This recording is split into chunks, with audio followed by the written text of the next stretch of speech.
College has always been the place where we've been told you can improve your future, where your education will open the door to new opportunities. Aside from these things we consider benefits, higher education is increasingly important to just get a decent paying job nowadays. With more people attending college than ever before, high tuition and student debt are becoming a huge source of worry, particularly for those who aren't able to keep up financially. Do you think college is too expensive, and why? I do think college is too expensive. The reason I think it's too expensive is mainly because when you have to start with a mound of weight on your back to initially even begin a race, you're already subject to trials and tribulations. You're going to have so many other obstacles to get over to even get to where you're going. It seems like you're trying to go upstairs, but you went to the basement first. That makes no sense. In 1996, the price for going full-time for a semester at Grand Valley State University was just under $1,500. Today, it's almost 4 times that number.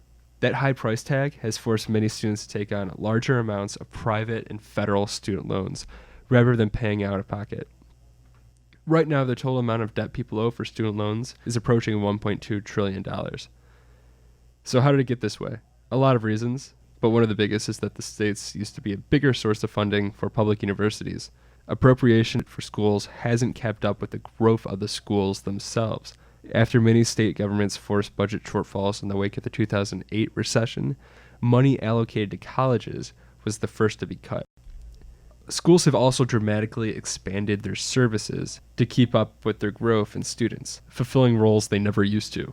The increase in hiring of non-academic employees, like counselors, student workers, and other professionals, has been double of the growth in the number of professors. And that makes sense.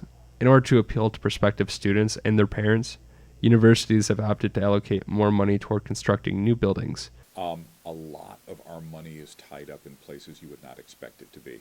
As you'd expect, the biggest cost that the university has is instruction, right? What it costs to actually go to class, paying salaries, things like that.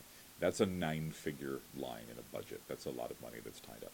But there's a lot of money that goes into other places as well. That you've got 8-figure lines in budgets for things like student activities. You know, all the different clubs. We like to talk about having 400 different clubs on campus. You know, what pays for that? Tuition money goes towards that too. That's, upwards of $30 million goes for student activities and events and things like that. It's a lot of money is spent on that. Marketing takes a lot of money. You're riding on the 50 bus, and you see that nice Laker effect billboard out there. University Communications has a $6 million budget every year, just to let people know that Grand Valley exists. College tuition has become a prevalent issue in the 2016 election, with candidates like Bernie Sanders introducing free college as part of their campaign platform. If there's one thing for sure, it's that this debate around college affordability will become a bigger issue. That is why I, as president, will fight to make tuition in public colleges and universities free. I think concerning Bernie Sanders, it's important to point one thing out. I may not agree with how he's going about it, but I think something in the education system does need to change. Because when you look at the system analytically and you observe how it is being funded, it's literally an operation on debt. It grows on debt. All of the college tuition that's being paid, I would assume a high percentage of it is just loans. It's an entire system that is okay with accepting funding that is debt somewhere else.